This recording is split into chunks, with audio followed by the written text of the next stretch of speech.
ఈరోజు bad comments పెట్టే వాళ్ళకి స్ట్రాంగ్గా ఒక మాట అయితే చెప్పాలనుకుంటున్నాను.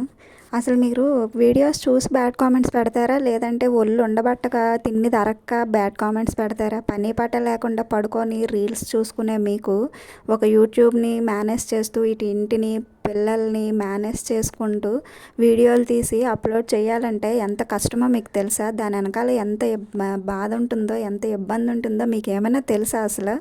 ఏదో పడుకొని వచ్చిన రీల్కి ప్రతి దానికి బ్యాడ్ కామెంట్స్ పెట్టడమే హాబీగా మార్చుకున్నారా మీరు? ఇలాగైతే సంకనాకపోతారా సన్నాసి ఎదవల్లారా? ఏదైనా పని పాట చేసుకొని సావండి. ఎంటర్టైన్మెంట్ కోసం ఏవో వీడియోలు చూసుకోండి, కాదనట్లేదు. కానీ ప్రతి ఒక్కరి వీడియోకి బ్యాడ్ కామెంట్స్ పెట్టే ముందు మీ ఇంట్లోనూ కూడా 4 తరాల ఆడవాళ్ళు ఉంటారా? తల్లి, పెళ్ళం, పిల్ల, చెల్లి అనే 4 క్యారెక్టర్స్ మీ కొంపలోను కూడా ఉంటాయి. వాళ్ళని కూడా దృష్టిలోని పెట్టుకొని వాళ్ళతో సమానంగా మమ్మల్ని అనుకొని మీరు వీడియోలు చూస్తే మీకు బ్యాడ్ కామెంట్ పెట్టాలి అనే ఆలోచన కూడా రాదు. కానీ ఏం చేస్తాం, ఏదో సామెత చెప్పినట్టు ఎంత కొట్టినా చావని పాములురా అన్నట్టు మీకు ఎంతమంది ఎన్ని రకాలుగా గడ్డి పెట్టినా ఎంత ఇది చేసినా మీరు మారరు. బ్యాడ్ కామెంట్స్ పెడుతూనే ఉంటారు. ఒకసారి బ్యాడ్ కామెంట్స్ పెడితే ఓకే అనుకోవచ్చు. ప్రతి వీడియోకి ప్రతిసారి బ్యాడ్ కామెంట్స్ పెట్టడానికి మీకు ఏం పోయాకలనరా? ఏదైనా పని చేసుకొని సావండిరా ఎదవల్లారా.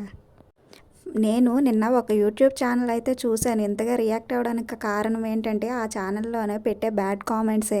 ఆవిడకి 5 lakhs ప్లస్ సబ్స్క్రైబర్స్ ఉన్నారు. కానీ ప్రతి కామెంట్ కూడా బ్యాడ్ కామెంట్, ఏదో ఒక బ్యాడ్ కామెంట్, ప్రతి వీడియో కింద కూడా బ్యాడ్ కామెంట్ పెడుతూనే ఉంటారు. కానీ ఆవిడ అందులో తీరా ఆ వీడియోస్ ఓపెన్ చేసి చూస్తే ఆవిడ చేసే వీడియోస్ ఏంటి, చాలా పద్ధతిగా ఉంటుంది. చీర కట్టుకొని చక్కగా ఇంటి ఖర్చులు, ఇంటిని, పిల్లల్ని, భర్త తెచ్చే ఆదాయాన్ని మనం ఎలా మేనేజ్ చేసుకోవాలి, ఇంటిని ఎలా చక్కబెట్టుకోవాలి అనే వీడియోస్ మాత్రమే ఆవిడ చేస్తుంది. దానికి కూడా బ్యాడ్ కామెంట్స్. దానికి ఏమని బ్యాడ్ కామెంట్స్ పెడతారు? ఆవిడ ఫేస్కి పెడతారు బ్యాడ్ కామెంట్స్. ఫేస్కి ఇచ్చే వాల్యూ మనిషికి ఇవ్వరా మీరు? అందం చూసే మాట్లాడతారు తప్పించి మనిషి అసలు ఆమె ఎలా నెట్టుకొస్తుంది సంసారాన్ని అనేది మీకు అర్థం కాదా? ఆవిడ ముఖం ఎలాగుంటే మీకు ఎందుకురా? ఆవిడకి నచ్చింది, వాళ్ళ భర్తకు నచ్చింది, వాళ్ళ పిల్లలకి నచ్చింది, వాళ్ళ ఇంట్లో వాళ్ళకి నచ్చింది. మీకేంటి మధ్యలోనే నొప్పి? నాకు తెలియక అడుగుతాను. మొఖాలు చూసుకొని వీడియోలు చూస్తారా? లేకపోతే మనుషులు చేసే పనికి ఇంపార్టెంట్ ఇవ్వండిరా, అందానికి కాదురా. పనికి మాలిన ఎదవల్లారా. ఆవిడ ఫేస్ గురించి బ్యాడ్ కామెంట్స్ పెట్టారు అంటే మీ ఫేస్లు ఎంత అందంగా ఉన్నాయో చూసుకోండి మీరే అద్దంలో.